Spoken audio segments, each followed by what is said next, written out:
Hello, everybody.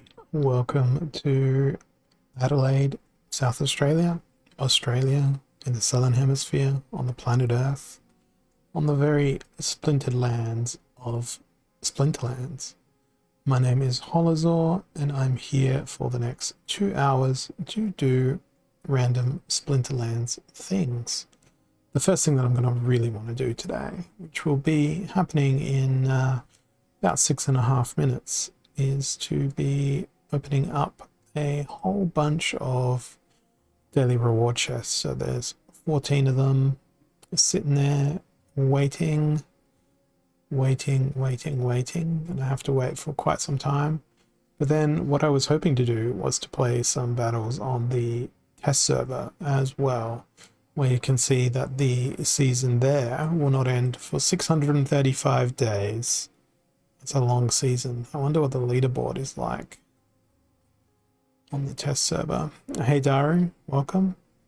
Oh man, there's no one on the leaderboards at all on the test server. I think we need to fix this. I did ask in the Monster Mavericks channel on Discord whether anyone wanted to play some games. So if you've got access to the test server, feel free to send me a challenge on the test server. Just let me know that you've done it in chat, and we can play with some of the new reward cards that will become available at the end of the season. One of the random things, I assume, is sending a land this way. No, I'm sorry, Daru. It's probably not. Probably not. I love how you've duplicated it, so therefore I can safely assume it's a macro on your keyboard. And it's something that will be forever a macro on your keyboard, even if a land was to happen to slip away from its blockchain-based tectonic plates and come your way. So if people want to send some challenges without using their channel points, might I add, on the test server, please do so. Send me the challenges, because I haven't gotten any yet, and I want to play on the test server. And if I just hit battle, I don't think we're going to find any battles there. I'm going to broaden my reach and go into the general Splinterlands Discord and say, please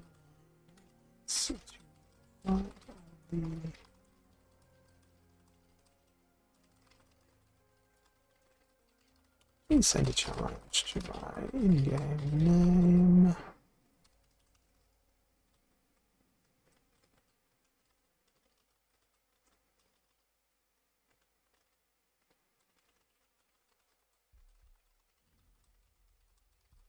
Bonus, you can stream snipe me on Twitch.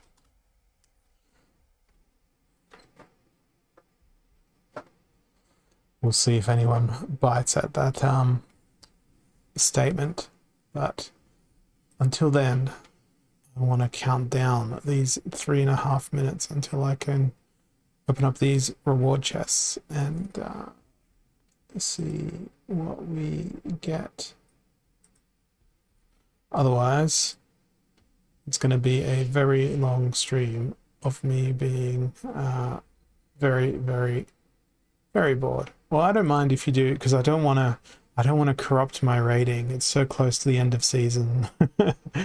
I don't want to jinx myself and go back to diamond, given how close it is to the season. So I don't really want to play ranked matches, and I don't really want to go and play wild matches. Whatever you want, Daru. I am not fussy. Whether it's on the test server or the live server, the Mav server. Well, you should have maxed out cards if you're on the Mav server, so it could be fun to be exposed to the Diamond League there. See what the cards are at max level. Oh, there we go. Matt Clark has honored us with a challenge. So I'm sure he'll be watching the stream. I'll jump onto yours as well, Daru. And just keep the challenges rolling. We will get them done. All right. Yep, just accepted it. We got Super Sneak and Equalizer. That's an interesting mix. Could be fun with some of the new cards. I don't know what Splinter I'm going to do. I'm not used to seeing all gold cards. I am really looking forward to seeing these filters come through in the real game. Not to worry, Daru. I'll decline your challenge in that case if you don't have the time. It's all good. What summoner are we going to play in Super Sneak? I have Mylor, and I don't ever use Mylor. Let's see if we can do something amplify-y. And is there any life leech? I could have sworn there was a new life leech creature in blue. There is. I'm going to go with a double life leech. You can go there to withstand against anything. Oh yeah. Why is Mylor suddenly able to play a gladiator? Oh, it's a challenge, so you've enabled gladiators. That would be why. But yes, that's the gladiator that I'm going to play. And I've still got piles and piles and piles of mana. I should be trying out some of these new cards. Let's go for this one as well. I'm liking the double strike prospects. And I'm going to throw him out there. Still got 9 mana, so what's the best I can do for that? Now let's throw my old favorite in. Alright, let's see how this goes.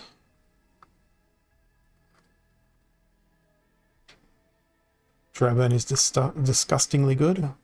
It's going to be my first time seeing them in the flesh. And the test server seems to be a little bit laggy there on the card loading. Hopefully the animations are nice and smooth when we get to it. So we got gladiators from the opposing team. So let me get this right, Matt. We can play multiple gladiators with the new summoners. If that's the case, I'm wondering if we can field a team that is entirely made up of gladiators. Wow, Mylor's pretty powerful. I like it. Oh yeah, I forgot that I had that resurrection in my team.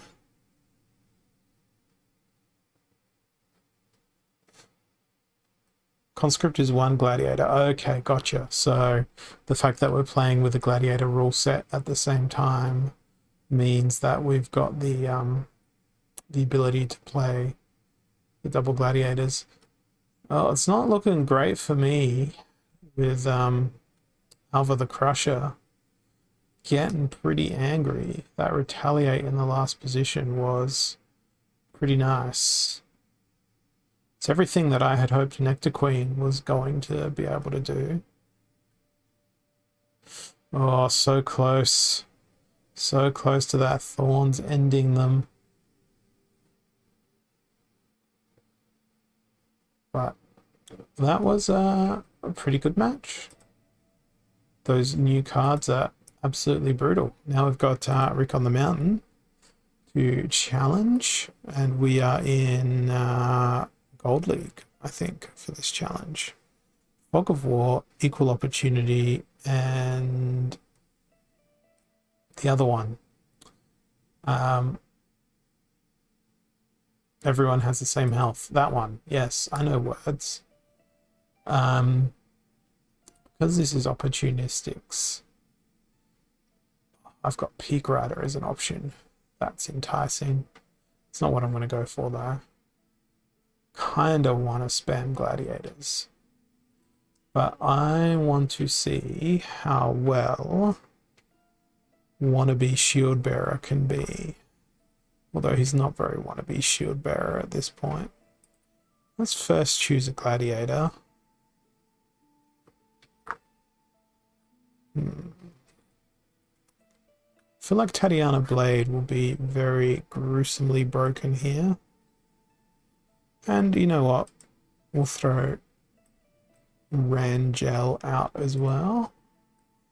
Now, do we have any taunts to counteract the... There's a couple of taunts. Let's try the double taunt strategy. And... oh, there's all these old school cards that I forgot all about available. It's fantastic.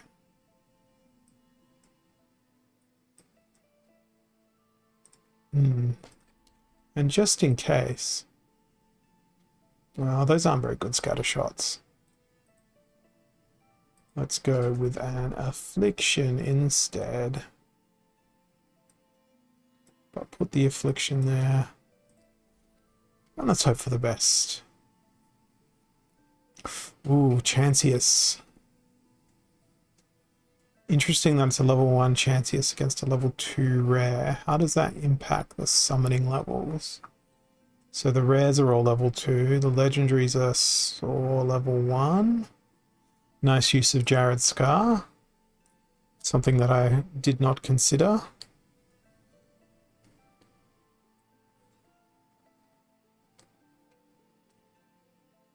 Man, the animations here are just not agreeing with my PC for some reason. They are running at a subpar frame rate. Maybe it's because they're all gold cards. Thank you for bringing Resurrect. I hope it will lead to many bloodlusts. All of them healthy and pristine and powerful and strong. And oh, that repair, that gosh darn repair, and I don't really have an easy way around it. Tatiana's just biding her time in the back line, waiting. She does have that close range though, but you've also got one waiting in your back line. She just hasn't been lucky enough to land a last shot. Oh, that Jared Scar nearly got one. There we go. There's the first last shot.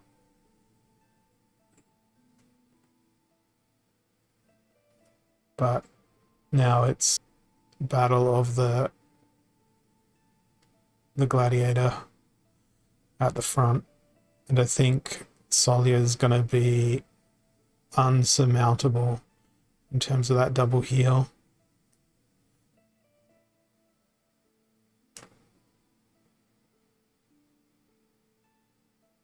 Well, we spread the bloodlust around and that went pretty well. But that was a nice, close battle. I enjoyed that one quite a bit. It's fun to see gladiator cards go crazy. And speaking of cards going crazy, let's hope we get some cards going crazy in our daily reward chests, which we can crack 14. So now we're back on the live server.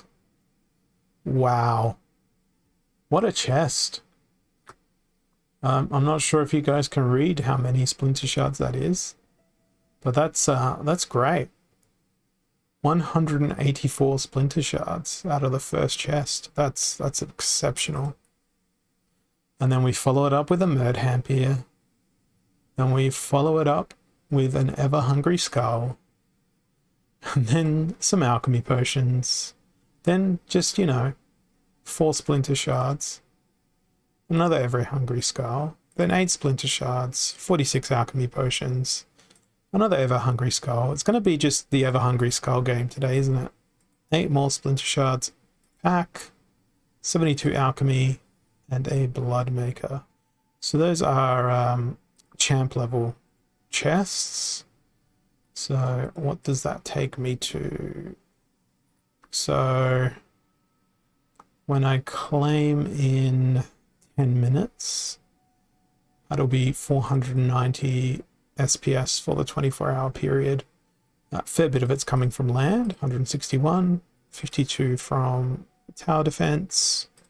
But that focus chest just absolutely obliterated that. And thank you, Rick, for reminding me, because I can bring that SPS that you sent me for the cards. What am I doing? I want Hive Engine transfer in. I've got a brain that functions. And then we'll throw that onto the staked pile.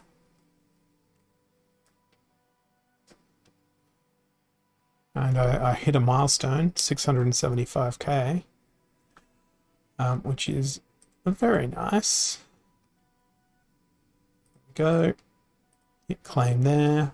Then my script will automatically stake up that SPS for me the next interval. And yes, it's a very, very nice day at the in-game SPS office. The other thing I wanted to do was go over the proposals.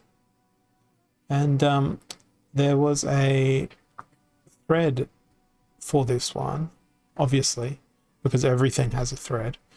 But for the SPS DAO minting promo cards for SPS stakers, there was a really, I thought it was a heartfelt post by Nate, talking about why he was going to be voting no against this. It doesn't look like it's going to make that much of a change, but I really resonated with what Nate said about this. So I'm just going to read his post. The proposal for minting a promo card seems to have plenty of support right now, so I figured I would explain why I'm downvoting this. That way, you don't get the wrong idea and see a red thumb by my name. This proposal suffers from the same issues that DECB did. At its heart, the proposals have the right intent and are trying to accomplish good things, but they make the mistake of trying to figure out the parts that shouldn't be figured out yet. With DECB, the proposal was made, voted upon, added to the do tasks for the team, and once the design team and myself started working on it, we recognized that the overall objective of the proposal could be achieved much more intuitively in a different manner. But at that point, we're stuck. The specifics of the proposal were already voted on. We can't change anything. I have some very smart UX, UI folks who have amazing solutions that would achieve the same thing, but we're forced to deliver an unnecessarily complicated mechanic because that's how the proposal was written. This is repeating the same situation. In my opinion, proposals drafted by the community should not attempt to be specific on process or navigation or mechanics unless absolutely necessary. Otherwise, you're putting the team in a box and limiting our ability to produce polished game design, economics, and UX/UI. Almost the entire execution of the proposal should be described as an example. I would much rather see a proposal that outlines the goal or objective, an explanation for why it is a worthy goal to attain, and a high-level action that is being proposed to make it happen. In other words, you don't need to specify the snapshot and the BCX values or that it's even a character card. You could simply say that it is an in-game asset. Let the team figure out what that in-game asset would be. After all, we're already flooding the game with character cards, and maybe there's other options here. Let the team's UX or UI designers create the best way to calculate limits or how access to the product is attained. Most of the conversations I see in Mav chat are so deep down the crypto rabbit hole, I don't think anyone remembers what it's like to decipher the layers of DeFi as a new user. Don't force us to create shop pages that are difficult to navigate or understand. All you got to do is make a proposal that says you want there to be an in-game reward that can only be purchased by those who are currently staking SPS at the time of purchase. Done. Finished. My team can work with that, and we'll make it beautiful and user-friendly. I'm hoping that we can enact some sort of community proposal guidelines that factor in best practices to accommodate UX/UI and the rest. That way, both designers and the players will be less frustrated. So I don't know if any of you saw that comment by Nate, but I'm going to go ahead and upvote that as well. But them's big hitting words. So Nate, if you don't know, is the creative director of Splinterlands, so has a lot to do with art, has a lot to do with story, has a lot to do with, directing art. So after I read that post, I changed my vote from a yes to a no, because that's the important part about game design, is that it's just like developing a program or designing a system, if you change one part, all the other parts will be influenced by the part that you changed. And if you don't have control of one particular part, other changes that are being made elsewhere may be detrimental when they are not implemented in a scenario where there's awareness of other upcoming changes. It's also from a creative perspective, the whole we want to do stuff that lets us use our talents. We don't want to be railroaded into having to do a very specific thing, because it puts a stranglehold on creativity. And I don't know how many of you keep up with game development and that sort of thing, but that's an often cited thing that game developers say, where the publishers want us to do this, the community of the game wants us to do this, we want to make this other cool stuff. And often there's compromise. There's got to be compromise somewhere, here, there, or elsewhere. But the other thing that we don't see is the other bits and pieces, the other roadmap parts internal to the team that drain development time. And yeah, just like the DECB, where it did not it did pass as a thing, we now have the boost land survey chances by burning DECB not passing. So the whole reason for the creation of DECB is going to get cancelled out should this proposal here not pass. So it's an example where the development team may end up feel like their wheels are just spinning. But I want to go see some of the comments on this. Now, I've downvoted this one because I don't want it to happen, because I disagreed with DCB in the first place. But let's go see the people who have the highest reputation on this post and read about their things. I could do without the extra expense, so it's a no from me. Not that that will make any difference to the outcome. Okay. Yes for me, because it would be a cost to operate and give to the DAO and company revenue for what they developed. What game is free, and if you land, you definitely made money 100 to 50x. Yep. Okay. So you're telling that you want a minimum of $6 for land to be kept as it was initially planned. Like most in here, the land was already paid for. Stop getting money sinks out of our pockets for stuff that is not ready. Land paid for itself. So there's some valid arguments on both sides here that the community is making. Generally, we shouldn't ask for additional money for a product that is already sold. This goes against the value and integrity of what Splinterlands stand for. Downvoted. So I was always against this one. This time I have to agree with you. Land was sold ages ago without the mention that it shall have another money sink coming in. Well, that's debatable. The sink that was always going to be built into land was going to be buildings, improvements, that sort of thing. Coming down the list. So that's more of a discussion around there. Oh yeah, and then there's my my post here. I didn't realize I was that high of a reputation on Splinterlands, on the Hive blockchain, to be that high up, which is a view that I've shared in the past. And hey, Kyokiz, good to have you on the stream in the audience. My argument here was no to land potions that must be used at the time of surveying. Yes to a surveyor mechanic that can discover rarities of a land at any time, at any given time during its existence. The same way as you would level up a building in a guild hall, except your surveyor explores your land to find rarer properties that may not have been identified at the initial survey. This could allow even more DEC over time than a single-use only potion, and is additional mechanic to allow second-hand plot owners to get value out of the land that may be put on the market by existing holders. I did get a reply to that from a member of the community. This is a good move to raise the price of DEC, but it would ultimately devalue the price of a rare, epic, or legendary plots, and they will become more common with multiple explorations. And I've made sort of an elaboration on my idea there to say you can tweak it. Common lands, maybe you survey them once, and then you get your surveyor has exhausted this land's opportunity, and it is known as to be a common. Perhaps if you've got a rare plot, your surveyor can go there 3 times. The first time you explore, you get a message saying your surveyor has explored your lands and has found XYZ, but anticipates that further exploration may reveal other secrets. And then you do your second exploration, then it goes, your surveyor has found more secrets on this land. Perhaps there are even more.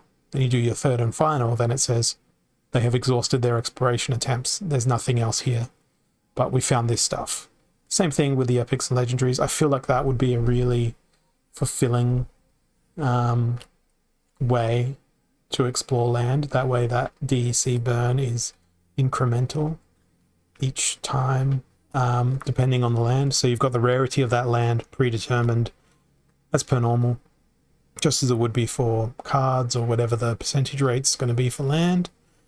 Then when everyone flips their land, it's all considered common.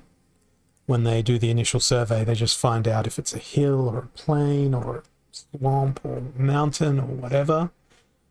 Then they send the surveyor out, and then they discover, oh hey, this land is better than common.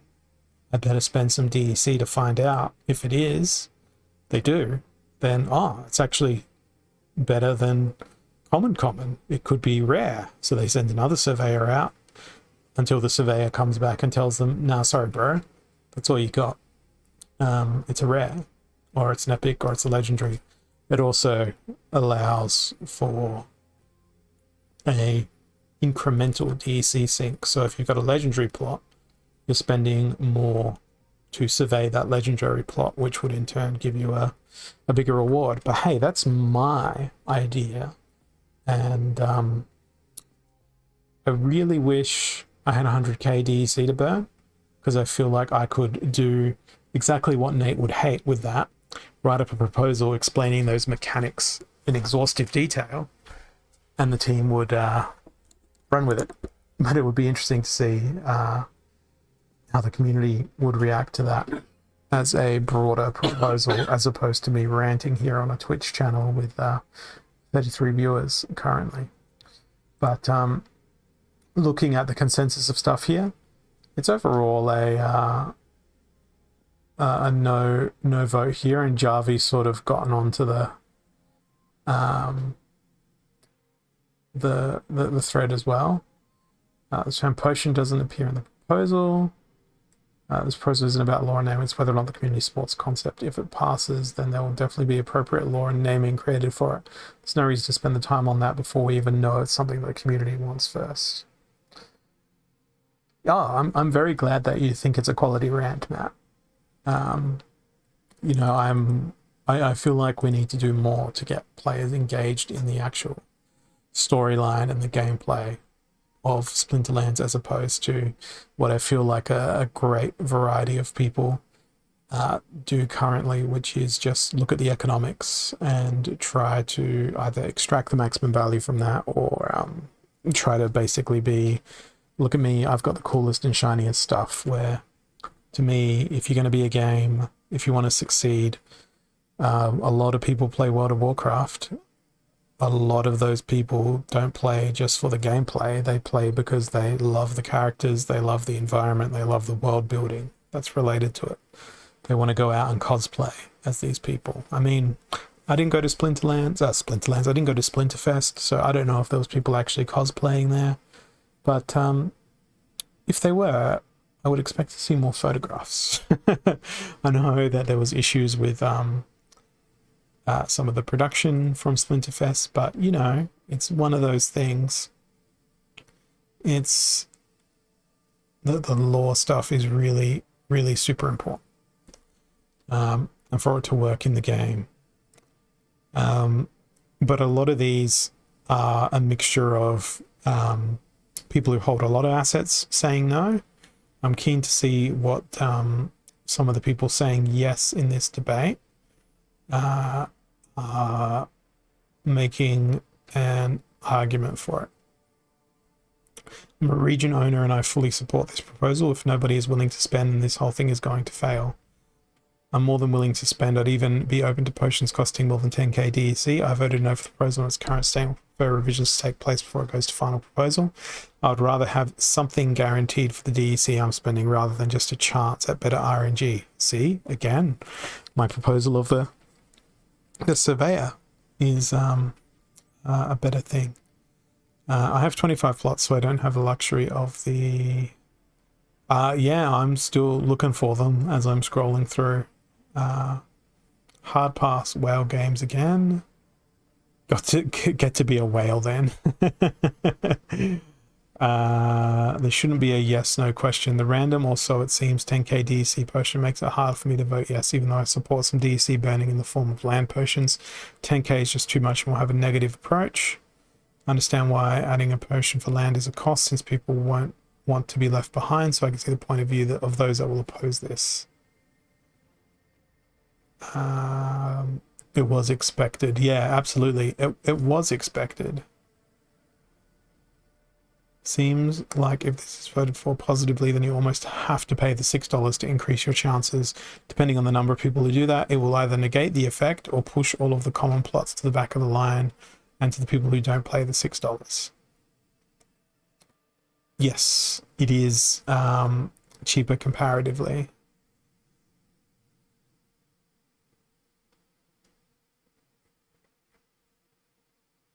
A couple of days ago, I had 20 plots. I was against the proposal.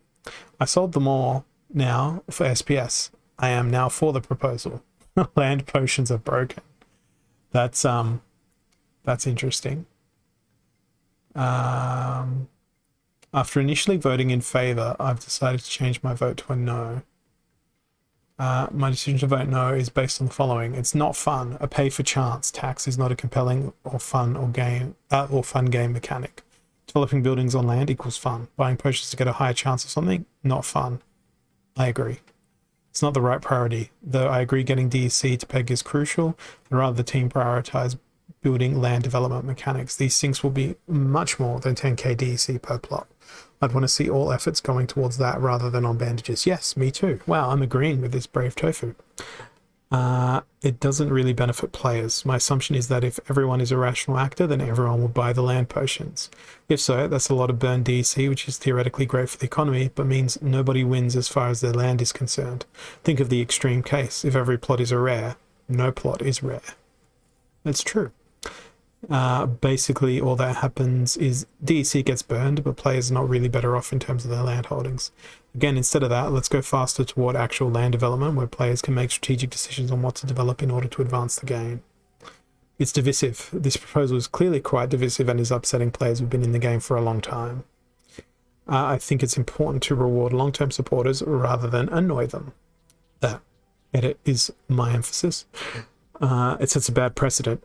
Although I initially found the land potion reasonable, given the similarity to potions for card openings, the fact that it wasn't in the original plan sets a bad precedent. These are mostly valid points. I don't want to sway voting one way or the other. I'm happy. I'd rather the team prioritize building land development mechanics. Implementing this proposal is hardly any work. We are 100% prioritizing the full build out of land. Whether or not this proposal passes won't change that at all. We would not have proposed it otherwise because we agree building the actual land gameplay is the top priority. Divisive. Is that what you wanted to hear instead? I used divisive. I think this is a divisive issue, as I will flip-flop between how to pronounce it. He said, I guess this is another excuse for Matt Clark to kick me out of the Roaring Twenties Guild. So if you're out there on the stream and you'd like a guild, I hear that Roaring Twenties is about to have an opening. I'm now looking for a new guild, I guess. No, he wouldn't kick me out.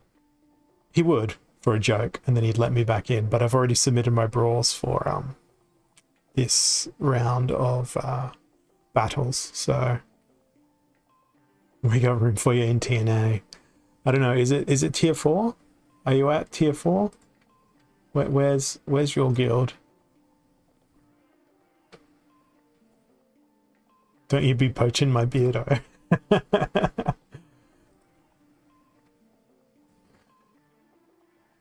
TNA. What is TNA? Search. I did not find TNA. What's your real name? Who do you work for, Rick? This is officially an FBI investigation, except unofficially. It's a SPI investigation. Splinterlands Bureau of Intimidation. Time and attention. Search for the word time. Oh no. I think the guild search might be broken. I'm not finding it.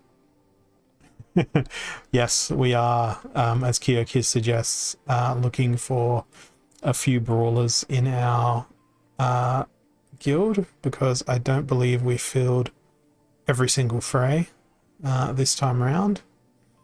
Let's have a look. All of the frays. So there's 21 there. But for our tier 4 guild, there's a little bit... Oh, whoops. If I can figure out where that information is. There's 25 brawls in tier 4. So there's 112 guilds, but that doesn't tell me how many frays there are. On the bright side, I don't believe I've lost any battles yet. Yeah, I haven't lost any battles yet for our guild, but I've submitted them all. Oh, T and A. Let's go judge your guild, Rick. T and A. Can we search even though the ampersand's going to be a thing? Oh, you guys have tons of guilds. Tons of them. No, I'm afraid it's not a max guild yet. See, that's the great thing about having been around since time immemorial. We have the full cohort of everything, and then I've got to also consider that I've put a lot into this guild with the DEC, all these quest scrolls and focus scrolls as they are now. You know, you don't drop a 3-year guild relationship just at the drop of a hat. You got to get properly ejected from the guild.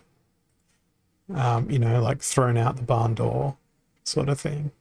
Nah, Matt wouldn't kick me out. He wouldn't kick me out. I still want to find some of these yes people. So I'm just skim reading here, looking for people that say yes.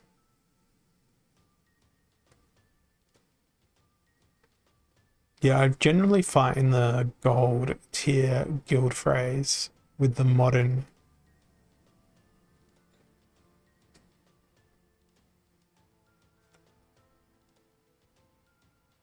That's a lot of words.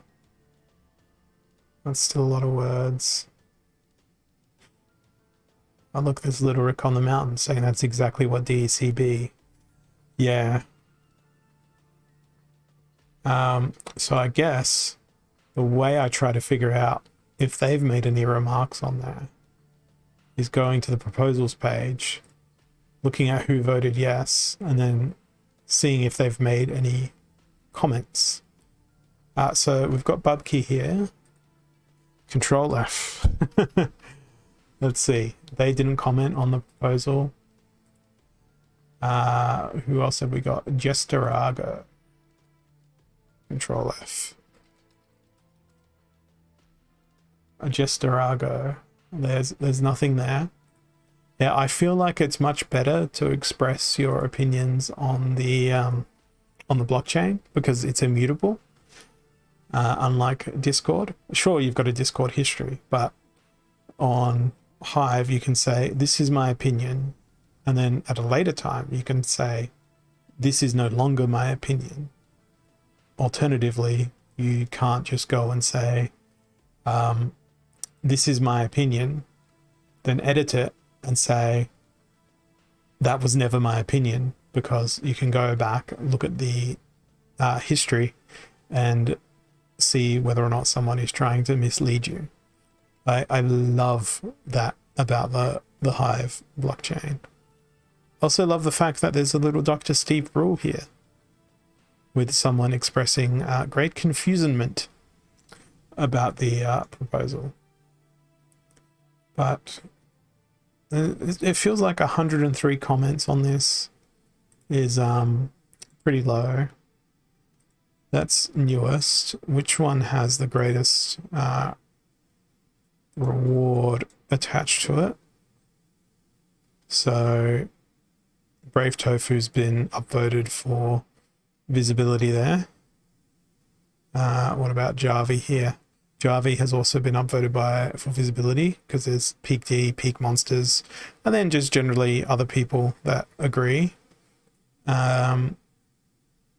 Fighter for Freedom, that looks like a lot of organic voting on that comment, so people liking that. And then there's a bit of organic voting on mine here, but there's also a South Australian community bot that has picked up that comment and upvoted upon it. So yeah, a lot of the people that voted yes for this probably also voted yes for the DCB proposal, but you know, that's a thing.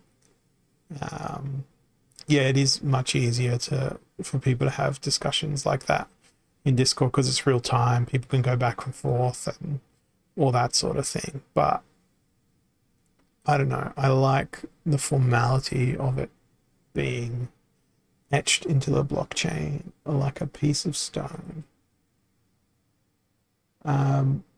I think I want some more challenges on the map server. I want to see these new cards. I want to see them in more action. I've had enough hurting my brain thinking about the politicking of the interiorness of the game.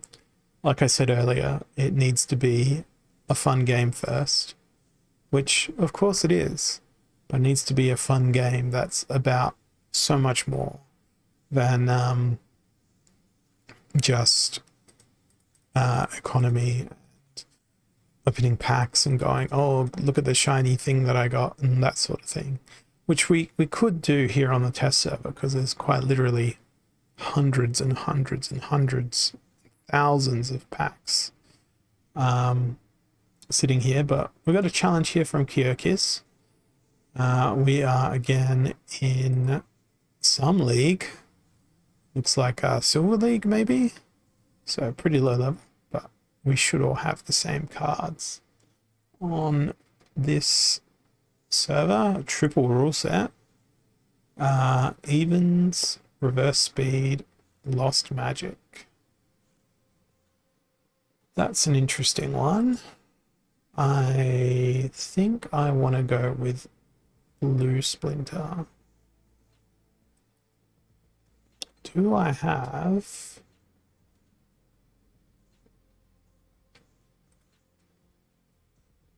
I have Archmage Arius on this server. I've never played an Archmage Arius.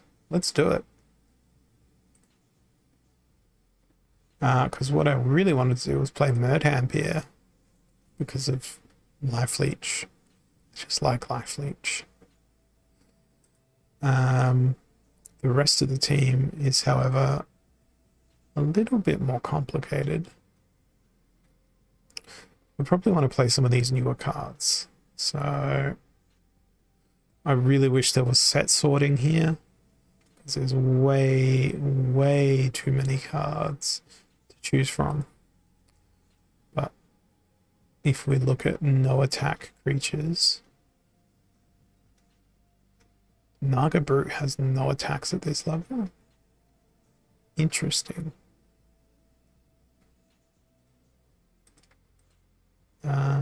Let's go by increasing mana cost, and we'll just select some of these new creatures when I spot them with my eyeballs. there's a blank Rooney. Array test server. Yeah, they're a little bit expensive in terms of mana costs. So there's not a lot we can do here. Oh, it's reverse speed and it's even. So I'm guessing most of them are evens as they're not really appearing in the selection for battle here.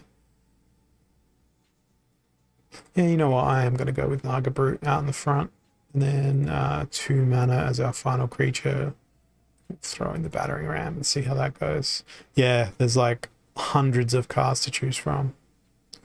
I don't know. I was struggling with mana there, and here you are playing Biz Kitty. Oh, with Grund.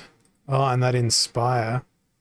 That's going to be really dangerous. But I am kind of glad that I played Naga Brute now, because they're actually going to be able to withstand that Grund. Well, for a little bit.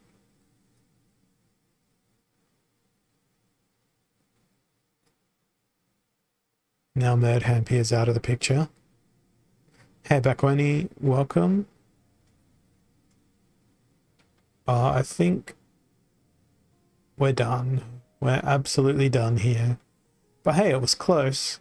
Legendary Dragon Summoners against each other. So if anyone else wants to throw us a battle on the test server, feel free. What did I do with my account? You saw me at Champ 1 3 days ago, and now I'm not there. Yeah, I'm still not back there. It's been Archmage for the most part on my account the last few days. And yeah, I saw the battle get to fifth on the leaderboard, and now I'm 43rd on the leaderboard. Why didn't I just switch back to Wild? I was enjoying the rating points that I was getting. And hey, Aljica213, welcome to Splinterlands. First time chatting on the channel. How long have you been playing Splinterlands for? Let us know. I could have switched over to Wild, but that's the thing. I'm kind of like, what's the point? I want to try and get as many season chests as possible. I haven't been sort of 50-50ing it over the thing. So you took my spot. You're in 5th now. Where are you? No, you're in 9th. Yeah. I should have left it there. But yeah, 85 chests. So I've just had my I've been burning my ECR down to 85%. And basically, once it gets back up, I've set it to play more battles. And this close to the end of the season, I want to try and grab as many of those end of season chests as possible. So I'm not too fussed on whether or not I hit leaderboard DEC, but I want to try and get as many chests as possible, because like this is a special season, you know. There's going to be so many of these reward cards that will no longer be available, so I want to get as many of them as possible for this last little hurrah. I did consider a switch to Wild in order to see what would happen there. Burn it down to 10%. Well, I guess I could. There's a day left. I think the wiser thing would be to do is to burn it down to, like, I don't know, maybe 20% to make sure it doesn't lose all that stuff and recharges a little bit before the new season starts. But no, I'm going to take your advice. Let's burn it down. I'm going to reconfigure the parameters on my world here. It's close to my best modern season. It's not close to my best wild season, which was way back in past history. very, very far back in past history, where I think I ended up finishing 9th on the leaderboard. Let's go and see. Over to my profile. So yeah, currently unranked in Wild. Completely unranked in Wild. Highest rank 9th. Highest rank in Modern 59th. And where are we sitting at the moment?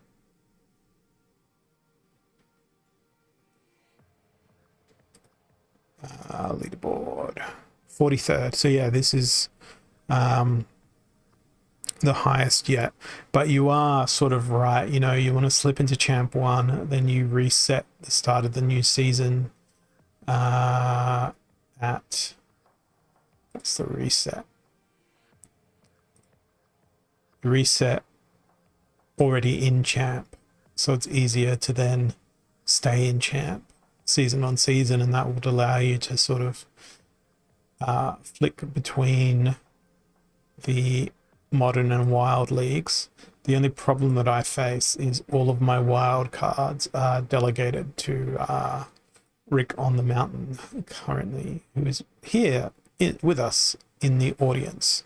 So if I swap over to my other account here, and I search on the mountain, and I just change this over to a list. So my alphas and betas are sitting with Rick. There's quite a few of them. Then there is some of the promo cards. We'll get there. Some of the older reward cards, rather, which are sitting with Rick. Lots of the old reward cards. Some of the orb cards. There's a few untamed max cards in there as well. But yeah, on my main account, there is quite literally, if we look at it as a grid, there's some cards that are on the market. There's a Max Flesh Golem delegated to me by Matt Clark. And yeah, you pretty much almost have everything except for Chaos Legion, Rift Watchers, and I would wager dice as well. There's a lot of cards. when I picked up my alphas and betas after previously quitting the game, I did a very targeted purchase of those cards to make sure that I got the ones that were useful in battle, and then there was ones that I strategically left out because they were expensive, or I didn't see how good they would be in combat. So yeah, there was that. There is one though. I just go to my bulk list on my main account. For rent, no. Locked, no. Do you have a tasty dessert dragon on the account, Rick? I will check in a second.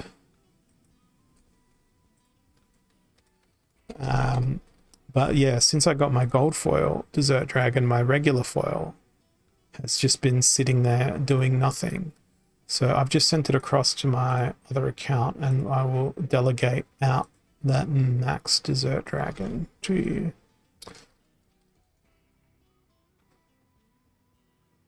Here it is. And now you will have a max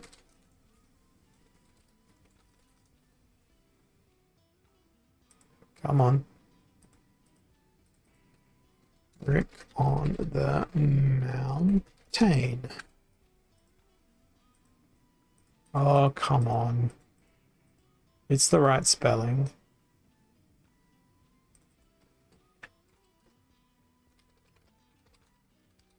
How many times do I have to type it? Okay, let's try again. We'll just close down. Oh, it already pre-populated your name this time. Oh, that's why. It's just on the mountain. And I should have really known that because I typed that before, right? Okay, that's delegated across to you now as well.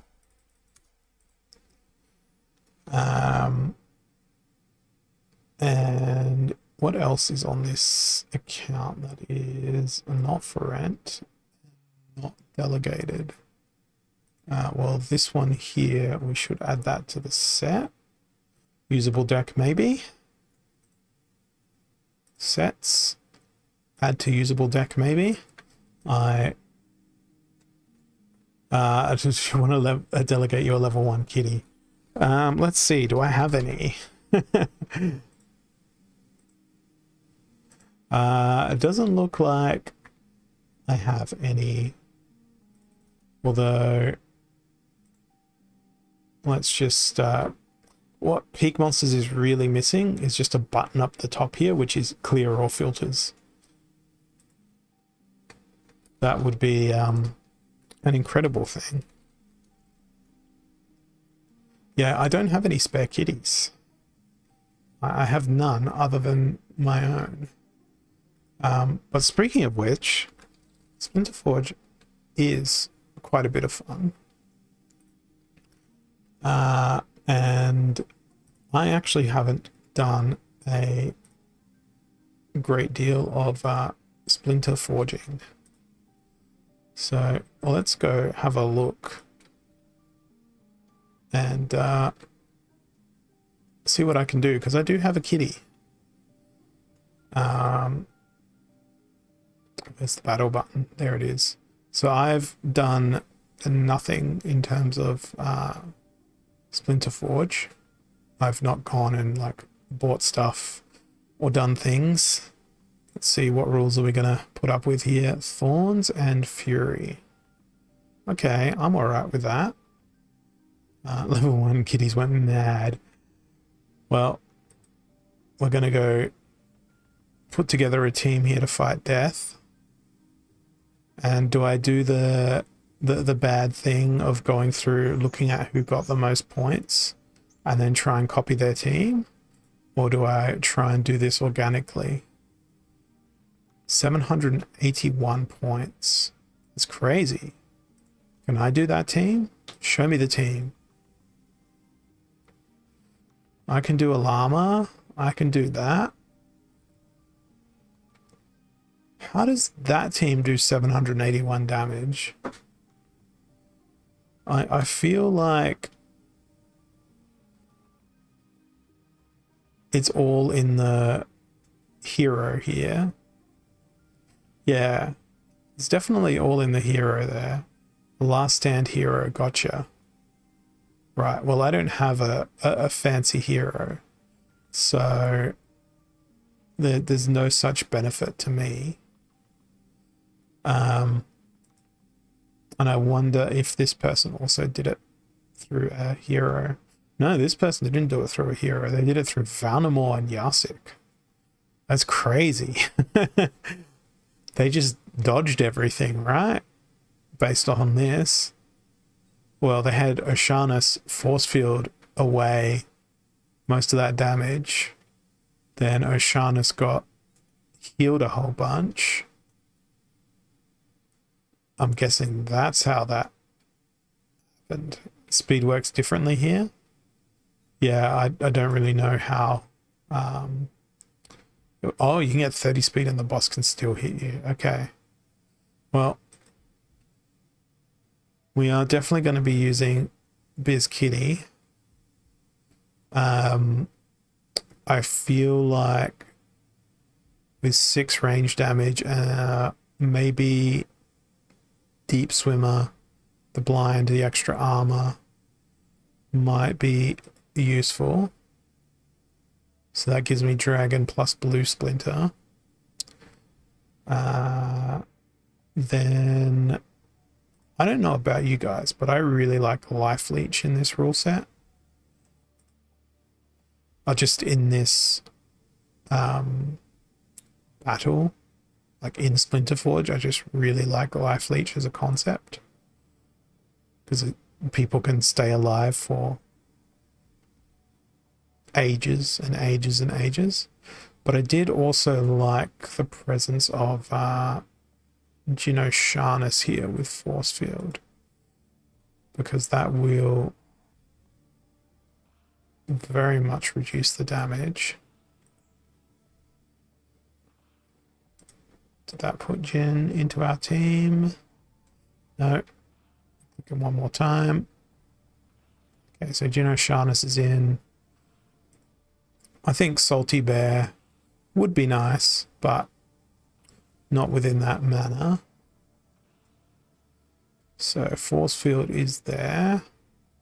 Then it's not in my best interest to play Halving, but it is in my best interest to play something else with a healer or triage. I think I'm going to look for triages.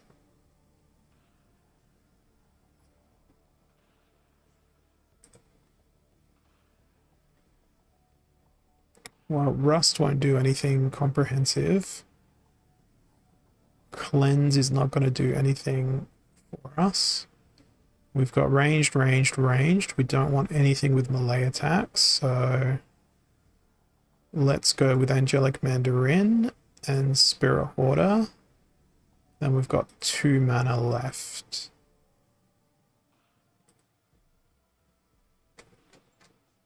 So I'm just going to go best bang for buck here, I think, in terms of damage.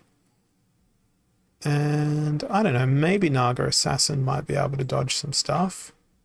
And then, of course, we can throw in a 0 mana creature as our last one, which is the Torrent Fiend. They may not do very much, but we'll see. See whether my logic was good or whether my logic was bad. Now I also wish to mute the sound and the music for this. Let's have a look and see how we go with my baseline bottom of the barrel hero.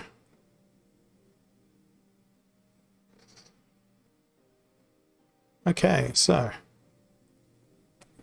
definitely has increased fluidity in these battles since the last time that I played.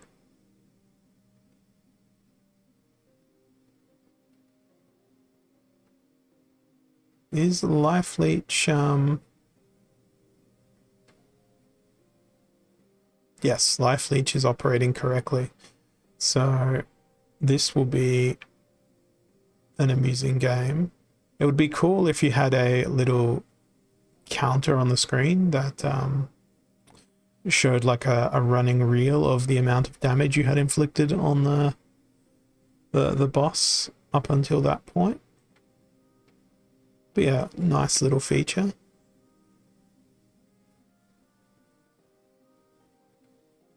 Okay, so it's down to 4 people.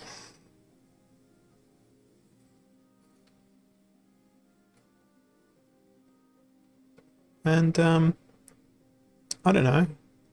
They seem to be going okay. Oh no, the Angelic Mandarin's dead. That's bad. But some of our healing absolutely gone. Wondering if Protect is just as effective. We lost our real-time log here. So now it's just O'Shaughnessy. And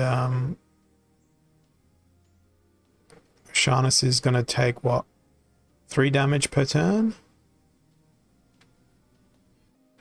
Until he dies. So what did we do? We did 74 damage. It felt like a lot more than 74 damage because of the length of time that took. But it is significantly less than what the other person on the leaderboard had done previously. Oh, Force Field is half damage, not 1. Right. Makes sense. So now the boss has force field and retaliate. So magic damage and magic damage under 4, I guess, is what we want to go for here. Makes me feel like, well, the kitty. No, I don't want to go Llama Mage this time. The blast doesn't do anything additional, does it? Recommend 3 repairs or just go as fast as possible.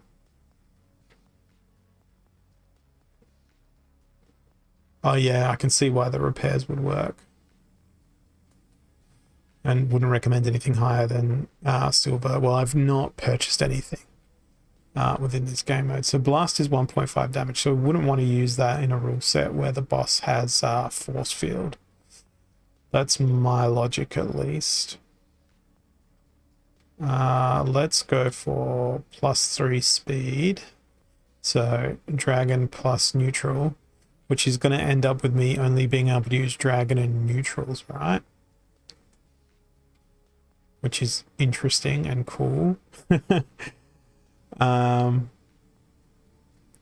Let's go with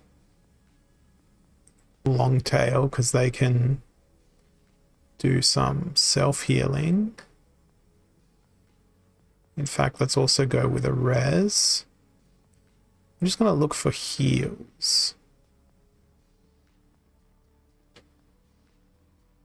Because I feel like that could be useful. So there's 3 really big heals. And now we've got only 1 mana left, which I don't think is going to give us a whole bunch of creatures. And I very much doubt that Chaos Agent's going to dodge a whole bunch of stuff. And there's no 0 mana we can play. So I feel like I'm wasting my battle opportunity here.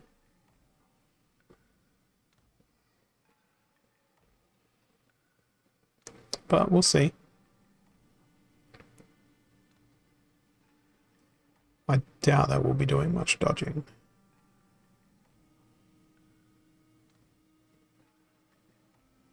Okay, let's see.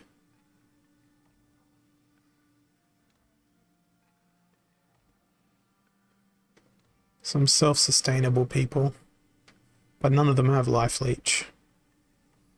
So they won't be becoming extraordinary tanks.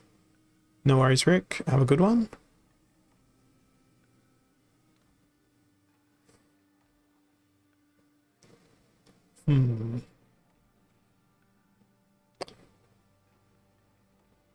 The taunt won't work with Scattershot. Yeah, that's true. I wasn't really playing Longtail for the taunt. I was playing him for the... He has magic and he has heal. But then I realized that the enemy monster also has retaliate. So the melee attack is probably not going to work in my favor all that much at all.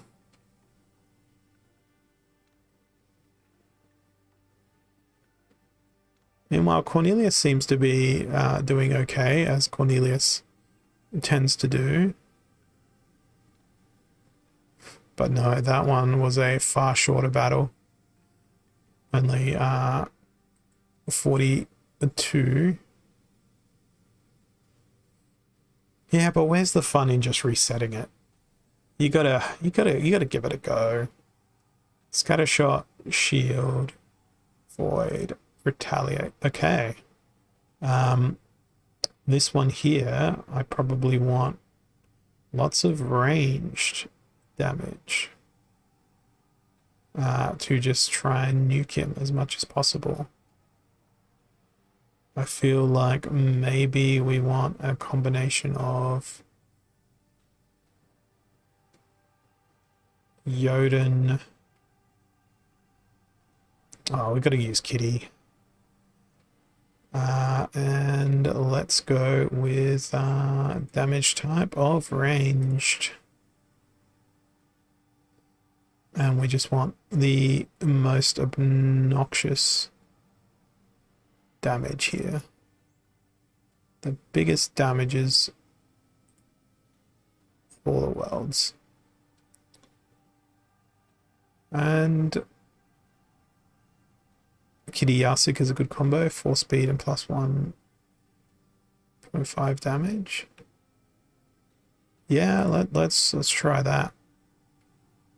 I just wanted the extra damage, but I guess from the scatter shot, we're gonna get that anyway. That retaliates there, otherwise War Chang would definitely be in. Alright, so yes. Yes. Yes.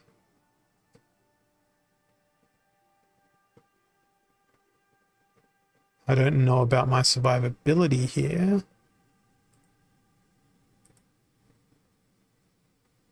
And that leaves me with one damage, one mana. Yeah, let's throw in a repair. It's going to go so well. We'll toss in the Scorch Fiend. Yep.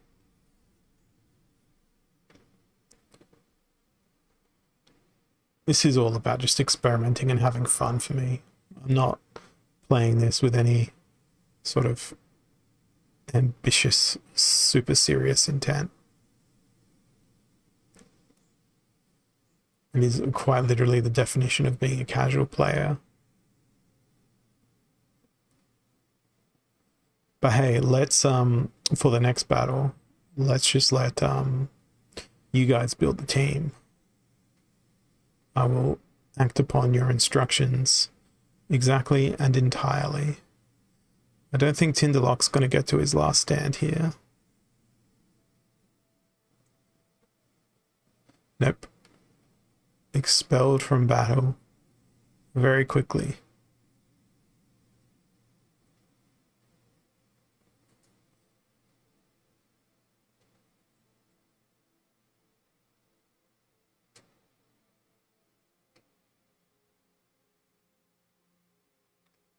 That one was very short too. That was even worse. It was only 28 points of damage done. Magic Reflect and Void. Now that one is terrible. And nothing gonna be doing damage to him. Alright. Well, this is one of the ones where you just put in a garbage team just to get over it. So let's go Contessa and Alster.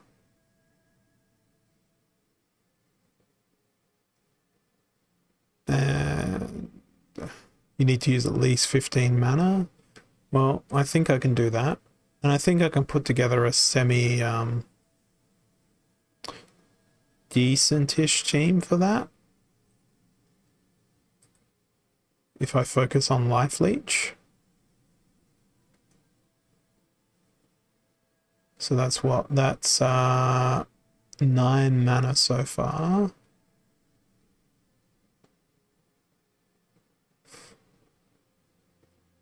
Sort by... Ah, the mana sorting's up here.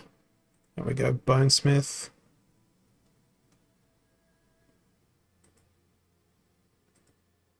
Riftwing. Okay. While we're here, we may as well examine what else we can place into the team. Life Sap was already there. 2 mana doesn't give us a great variety. Thorosa can come along.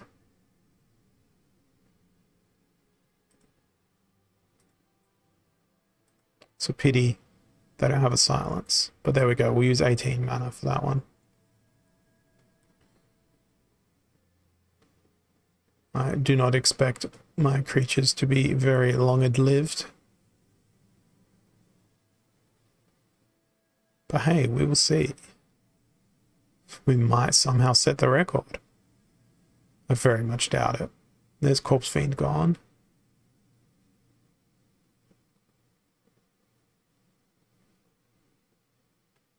Alright, we got poison. Yeah, we're going to be doing 2 damage. I don't know if poison works in that way. But yeah, that was a pretty quick defeat. Only 7 points. Let's hope that the rule sets be more in our favor now. Oh, that's not very much in our favor either. It's Force Field and Void. So with that shield, that's suffering. That is the very definition of suffering. Well,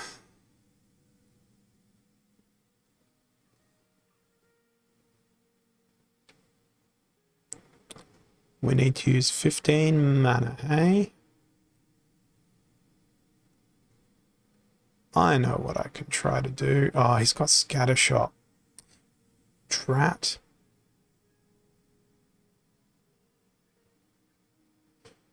The Scattershot part of this sucks. But I'm going to try and be somewhat serious about this.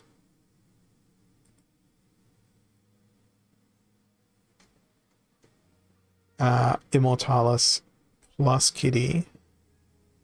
And we are going to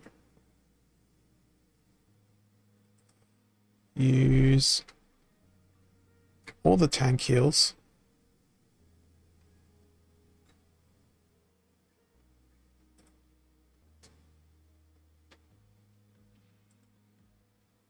Because this Splinter is so very good at tank heals. There's 2 of them. But I forget that this is limited by the league levels of the cards at gold. So not everything's going to have every ability. We'll throw in double triage. Now the life leech options are going to be very limited. There's no life leech options, so there goes that plan. Alright. Maybe...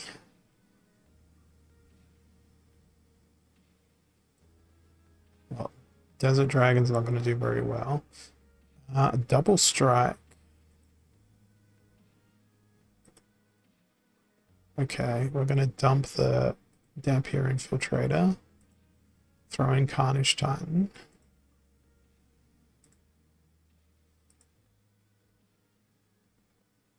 And then we've got 0 mana. No. We can't play 0 mana. Okay, alright. Well, we'll put in that team lineup and see what we get.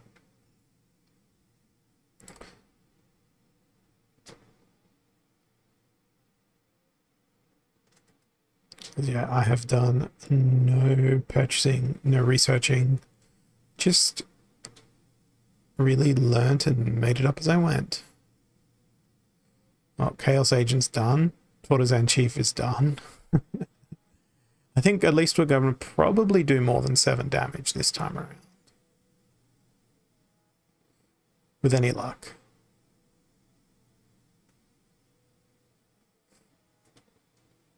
Carnage Titan is my real hope here. Alright. Technically speaking, all the healing should be immensely concentrated now.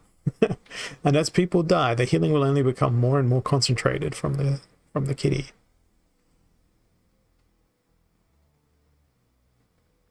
Uh-oh. He's getting wrecked.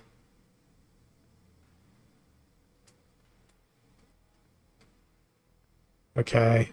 Spirit Hoarder, you got this. It's that shield that's really oppressive as well, though. Only 12 damage that time. Okay, maybe we will try the boss that's the next level down. The Silver League guy. So we've got 5, 4, and 5. So I feel like Gino Sharnus is probably perfect there. But then that combination of Void and Shield sort of halves your damage no matter what you do. Whereas over here,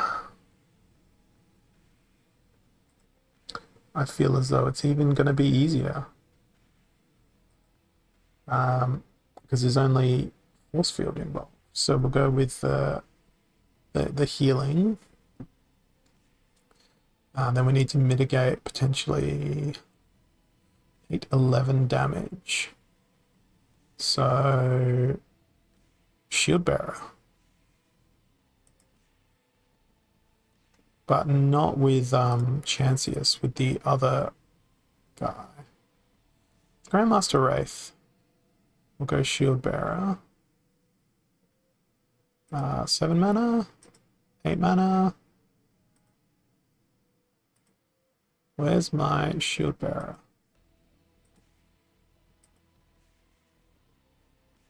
Where is my Shield Bearer? I could have sworn. Oh, do you not see gold foil cards? Because my Shield Bearer is gold foil. Yeah, I've got a gold foil Desert Dragon as well, so this game's not picking up gold foil cards. Well, that is annoying because I have a gold foil Shield Bearer. Oh, that's terrible. That's really terrible. Now I just need someone with tons of armor to try and take advantage of that. But my plan is rendered not that well. Hey Butops, welcome. Well, we'll go Cornelius instead. And yeah, no, I'm just not happy about not being able to use Shield Bearer there. So I just dumped all of my summoners, and we're gonna come up with a new plan.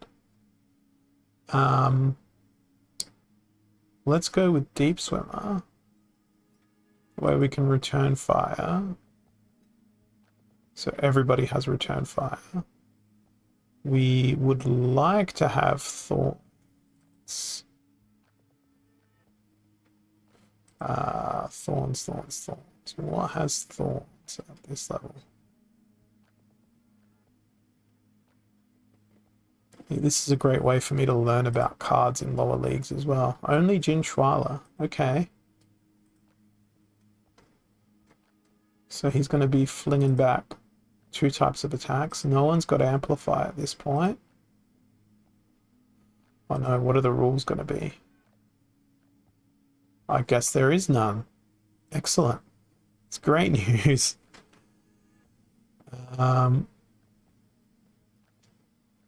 So Helendale does not bring us a thing.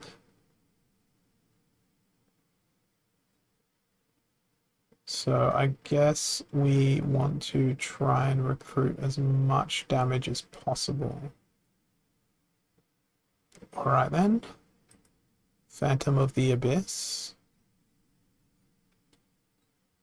Sort by attack.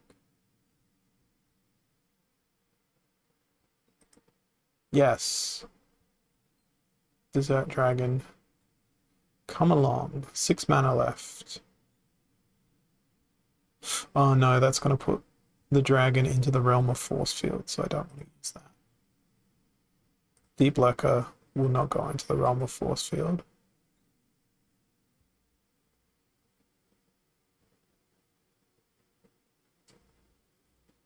I feel like Warchang could be useful, and well, that's my team. For 4 of 7 monsters. I just went for really expensive summoners and monsters.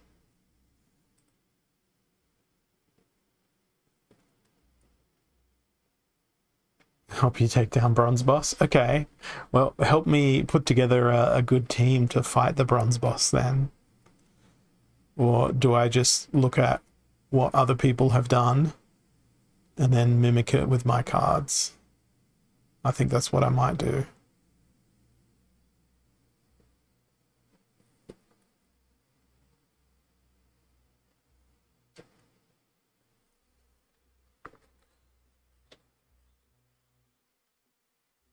Great. Return fire is working excellently. But I still feel like I'm only going to be able to do a handful of damage here. Think of turtle strategies. Alright. I'll make a team entirely of turtles. We've got to get those new reward cards out first, though. Jin Chwala's doing a great job. Well, while they were alive, they were doing a great job.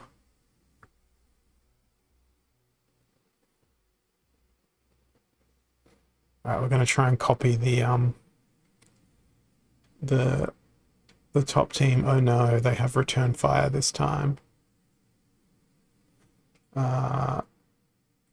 Leaderboards. That's alright, I can focus on magic attack, I guess.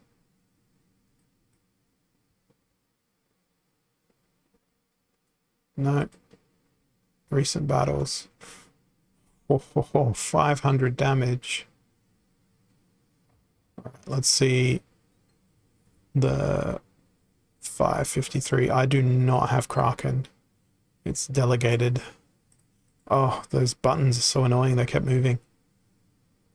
So that was Kelia and Yarsik. Oh yeah, there's the Kraken. Hobgoblin. Crustacean King. So there's double heals, there's repairs. I guess any taunt will do.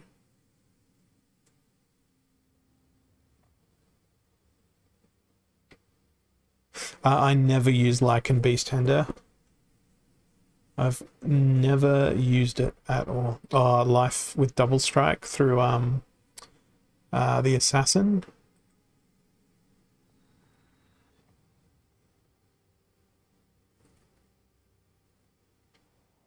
Well, since it has return fire, let's go turtling.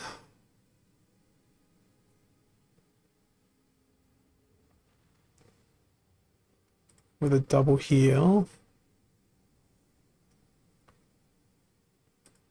Double strike. Is there other double strikes I can recruit? Yes, speak later, but ouch, return fire. I think we can get away with it.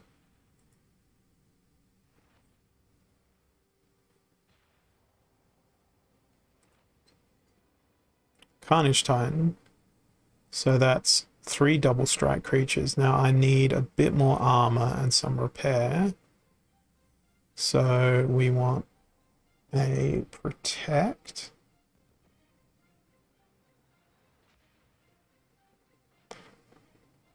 Basically going to get destroyed by the enemy magic. Maybe we want some silence. That seems like a good strategy. Let's change our strategy on the fly here.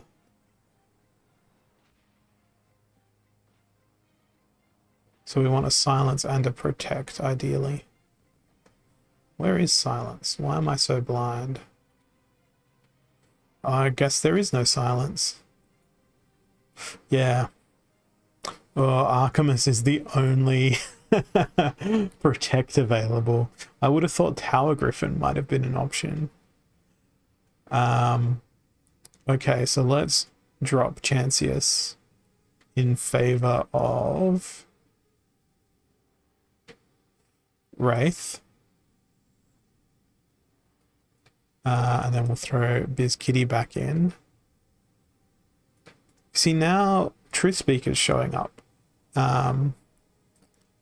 with that ability instead. Nah, I want to go life. I want to maximize the double strikes I have in my library.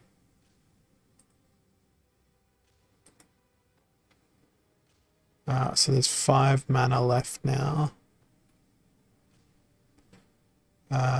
So we've got our protect. We've got 3 double strikes. Maybe an additional repair. Oh, life leech could be interesting. Oh, Bill of the Radiant. Yes. Oh, not enough mana. Dang.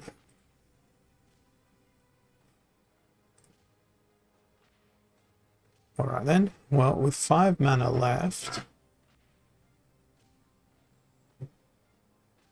Void Dragon might be able to do some nice dodgy. Maybe. Where's my taunt card? Yeah, good question. I don't think I can throw a taunt card into this because I've been so greedy on the damage dealers. So Carnage Titan is quite useless here because Vigilator does all that and more. But we're going to drop Vigilator and we'll find our taunt card. We'll find it.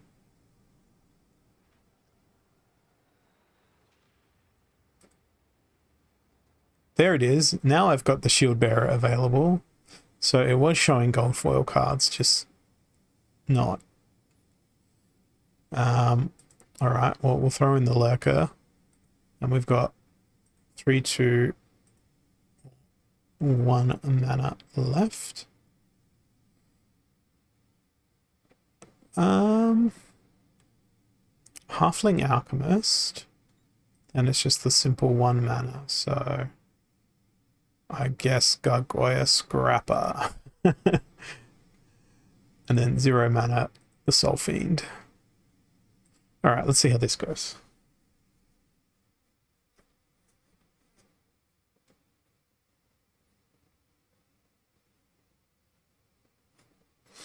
It looks so much nicer with a full cohort of monsters down the bottom.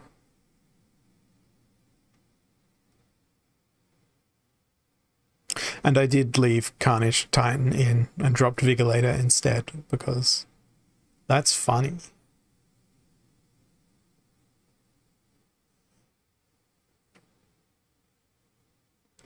And that protect looks like it did okay, but then I didn't have room to bring the repair. It's just a game of compromises, isn't it? And Lurker's already dead. So that's not great. It's return fire for this particular rule set, I thought it was. That's why I opted not to bring the Vigilator through.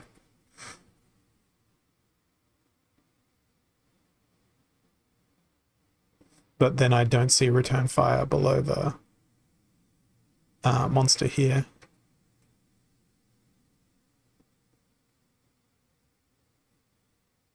Although this seems to be doing quite well.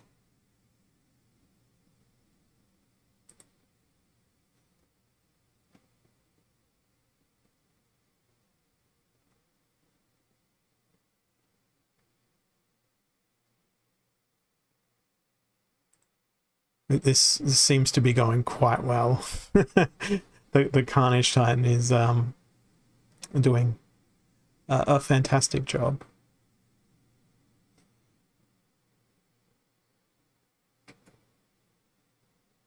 And now Carnage Titan is the only one left. So they shall not live very long from this point forward, I would wager.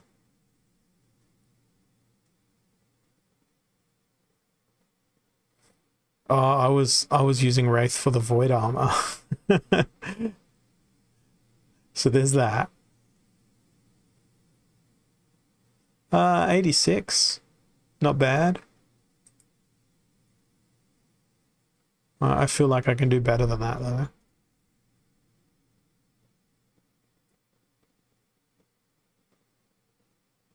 Hit that battle again button. I'm just waiting at this stage. Oh, the page was unresponsive for a second there. All right, let's go down.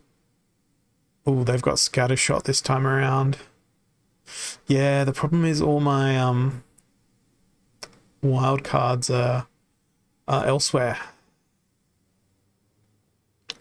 They are elsewhere. So, scatter shot.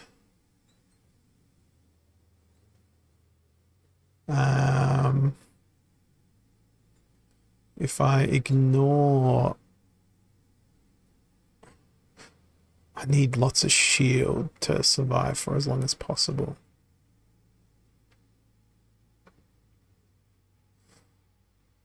Oh, that force field. So annoying. Oh, let's go Kitty plus Skagor. Let's get everyone angry. Ignoring the fact of the force field is probably going to temper that anger by an extraordinary amount. Now I'm going to use Vigilator.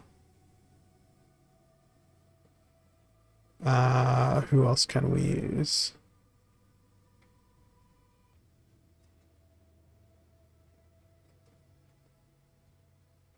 Oh, these low-level creatures. So frustrating.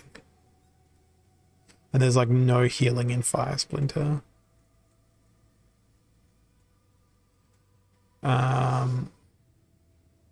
So Skagor's a bad idea then. Why don't we Llama Mage Kitty?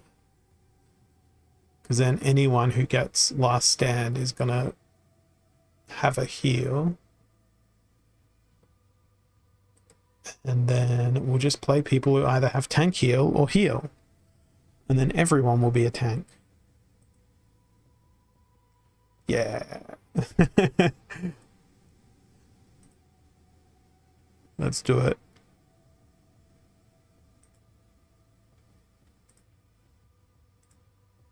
Watch it be the 1 mana creature that I play that makes the Last Stand, or indeed the 0 mana creature. Let's see how this goes. It's all about experimentation.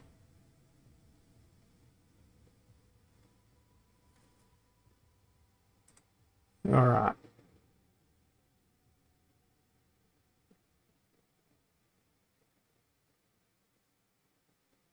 Oh, that extra health, that extra speed. So juicy. Thank goodness my Silic Morphoid and Fungus Fiend died immediately. That's excellent. That's outstanding. That's exactly what I wanted.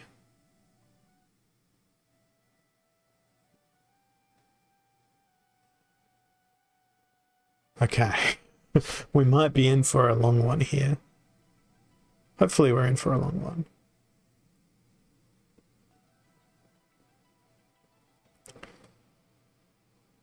Let's see how long these guys can survive. Oh, this log as well. It's not staying at the very bottom of it. There we go. Just have to scroll down the page for the log to scroll away.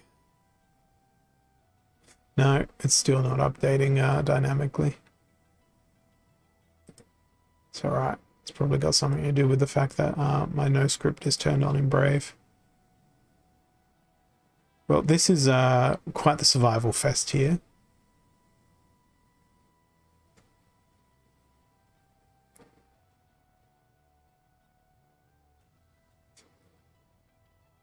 It's an extraordinary survival fest. Kind of want Zenith Monk to get the Last Stand because they're going to be the most effective Last Stand because they've only got 1 damage, but they're dead now, so it doesn't matter. So their Last Stand attack boost would not get mitigated by the force field. Kron is kind of the worst case scenario here.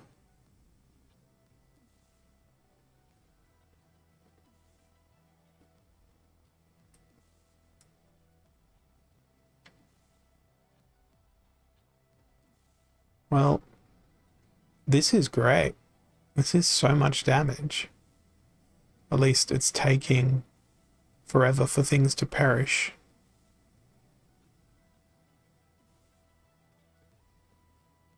And Kron's just going pow, pow, pow, pow, pow.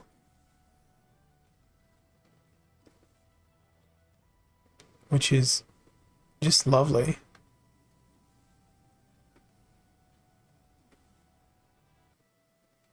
And all of these creatures have pretty nice health too. I think I might be out healing the damage here. This is wonderful. This is very wonderful. All we need now is a summoner with shield. And that would mitigate half the damage that was done by most of these creatures.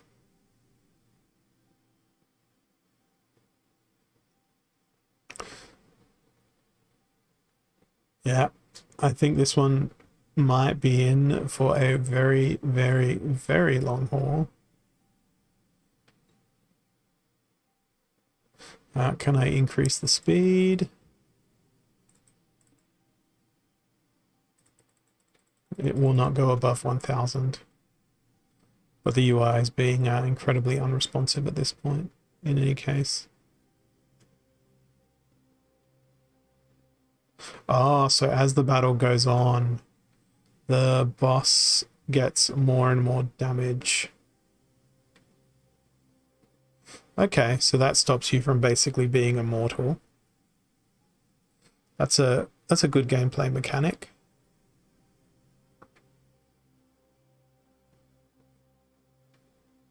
And I guess it counters anyone with elaborate and excessive life leech. I feel like Death Splinter should do well here with lots of life leech. Okay, so Kron is dead. That's good. That's no longer a worst case scenario last stand.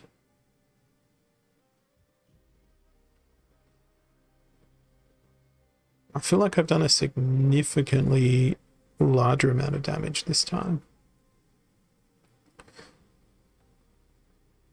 And the heals are going to be even more concentrated at this point.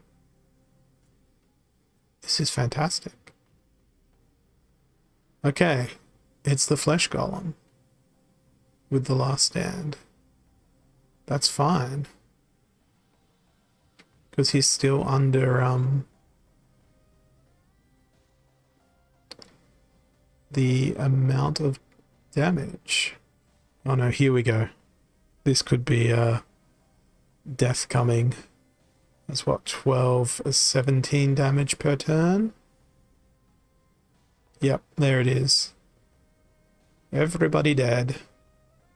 155 points though is pretty nice. Considering I did nothing other than just spam a whole bunch of healers. That was quite fun. I think that's possibly the most damage I've done. Yes, we will wait. We'll wait very patiently for the page to rejig, redo its thing. But most things are operating quite slow. Oh wait, that came up with the wait twice. So what is the leaderboard here? I'm 552nd. It's not a lot of damage. Okay, they've got scattershot again this time. Are we gonna... Let's keep fighting this guy. Well, if they're gonna have scattershot, let's go with maybe Ilthian. That way we've got +3 speed, we've got return fire. And I don't know that Gloridax Soldier is a good idea, but they have shield, which means they'll be mitigating a fair bit of damage.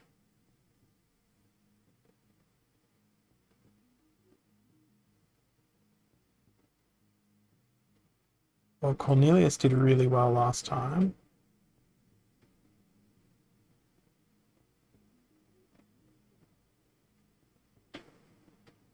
The taunt is going to be completely pointless. Let's go Bill of the Radiant, because I did want to use her last time. Does Stitch Leech have its Life Leech at this point? No, only Billa does. Hey, Sargai, welcome.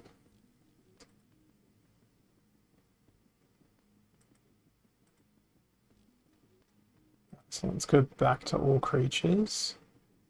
Yeah, I think I'm going to throw Gloridax Soldier in here.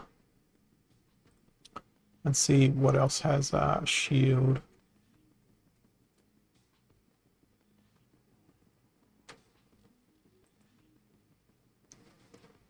Ooh, Chaos Knight feels like a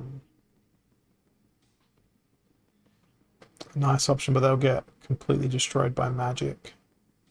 So will Gloridax Soldier, really. Black Dragon? I don't think Black Dragon...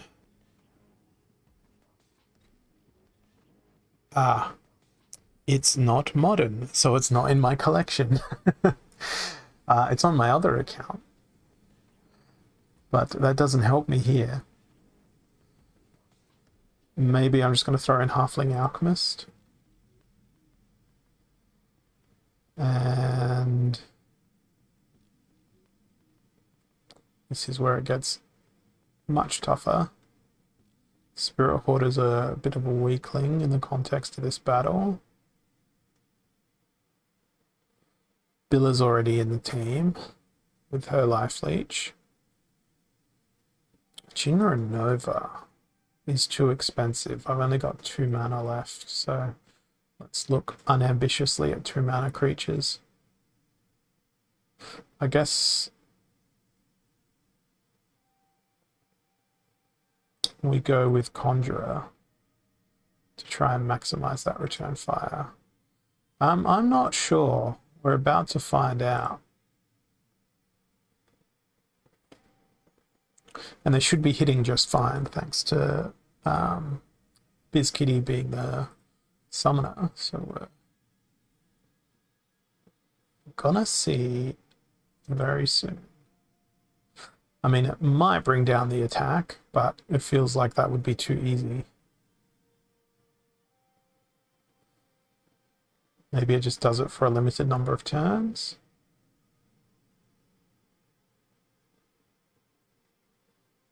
So everybody has their return fire.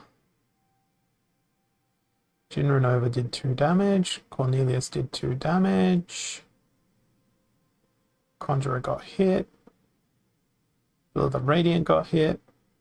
Bill of the Radiant hit. Conjurer is dead. Halfling Alchemist hit with 1 damage. Halfling Alchemist applied halving. Now, does that actually do anything?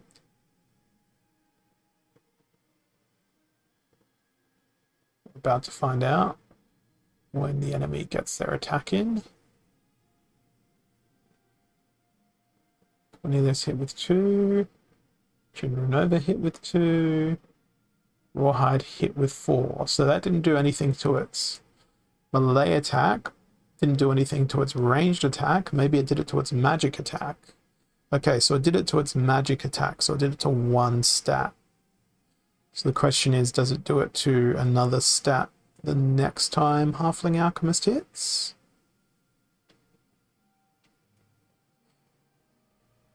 It doesn't look like it. It looks like it only applies to one of the stats on the first hit. And it looks like it applied to the weakest of the stats, which was the magical attack. But hey, this is all a learning exercise for me. Hey, my hero is dead. You think halving is bugged still? I mean, from a game design perspective, it makes sense for it to impact the one with the lowest attack first. and then just basically not reapply. But yeah, it doesn't look like it's applying on consequent, or rather subsequent attacks. Magic is already 3 and its attacks can't go below 3, but when you watch the magic damage, I was thinking it was only doing 1 magic damage. See, hit below the radiant for 1 magic damage. So that suggests to me that it does work. Because Billa does not have Void.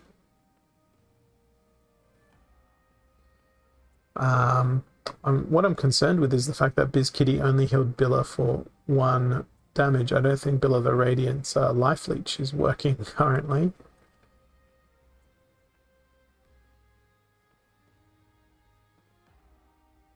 But we'll see. Now Billa suddenly got 5 health. So Billa hit Rawhide with 2 damage. No, she did leech the one health. Or maybe Billa was just that healthy that she'd only taken 1 damage.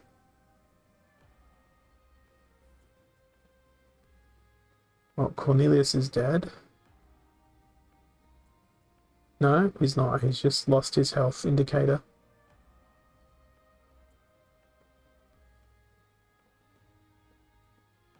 Be nice to know how much health Billa's actually on.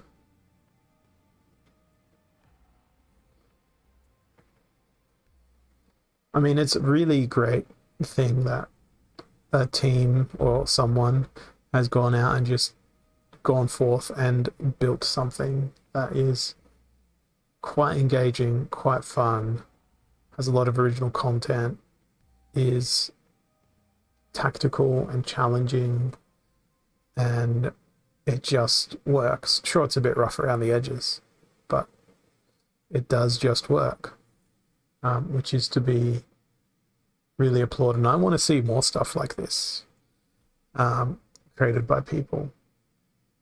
For a long time now, and I've sort of mumbled about this on my previous streams. I've had an idea floating around in my head to make sort of a half roguelike, half land adventure-y sort of game based on in-game assets. It's just a matter of finding the time to put it together. And I have no web dev experience. I can definitely do the back end and the game design and all that sort of stuff, easy peasy. But the web dev stuff, I have not a single clue on how to do. It wouldn't be too difficult to learn, but time is my biggest bottleneck. And already having like a bajillion jobs is also the other bottleneck. Okay, so Billa got healed for 5. It's Billa and Cornelius. Let's go.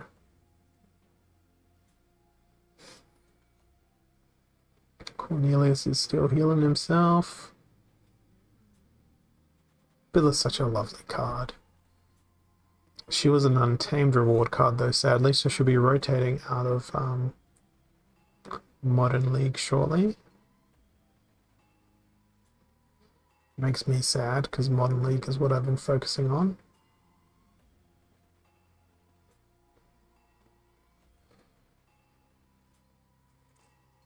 Oh no. Here we go. Billa got hit twice in a row. Wow, she's getting really targeted.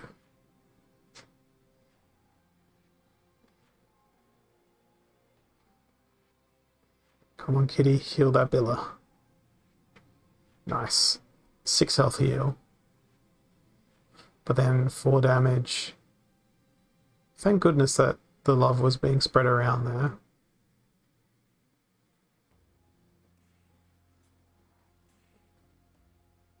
Hopefully.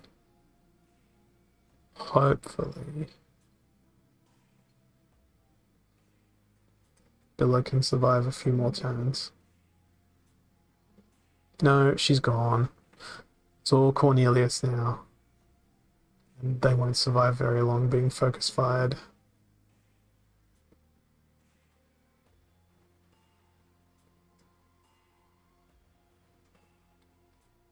But Billa did really nicely. It almost makes me want to like use my other cards, but they're delegated out to another player. A human player. Some of you may even know that human. It's Rick on the Mountain, who's using my wild deck.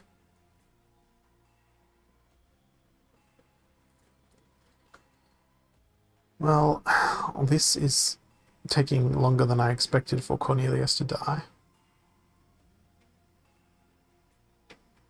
Surely soon he will run out of health.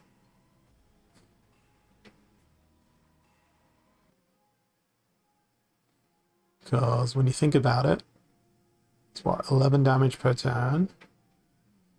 Kitty healed 4. It feels like it's going well in this particular battle. I don't know how much health Cornelius is left with, but I guess he's healing 8 health per turn. He's taking 11 damage per turn. Cornelius doesn't have infinite health. There he is. There he is. He finally died. That took much longer than I anticipated. 131 damage. So that's not bad. But I don't think I'm going to be able to absolutely destroy this creature. I don't have the skills or the strength. And I'm probably about to run out of energy here as well. But not only that, there's only about 3 minutes left in my stream for today. So there is that to consider as well. And I think if I start another one of these, it's going to go for much longer than 3 minutes. So that's not what I'm going to do. Instead, I've played, I don't know how many games, got 61 Forgium. Can I buy anything? No, I cannot. Nowhere near anything. Need to hit for 300 and attack all day to be able to hit the top 100. Yeah, I don't have that that time. I don't have any of the items. I haven't spent anything in here other than, you know, my time. But 61 Forgium, I don't know. This will be the game where I'll let someone else be the whale, right? You can't be the whale in everything. And I'm not even a whale in regular Splinterlands anyway. And there's not long left in this season, and this will be the last season before it's all over. We won't get any more of those tradable reward cards, and I'm interested to see how many of those tradable reward cards that I can get. So the goal is to rip down my ECR as low as possible before the end of the season, and then look forward to new reward cards in a couple of days, which are, of course, coming. Last week I did a tier list on those reward cards, which is on my Peaked blog and in the stream replay from last week. So if you're interested in having a quick gander at that before we go, let me go to my tier list here. I believe I did it here. Nope. My tier list was...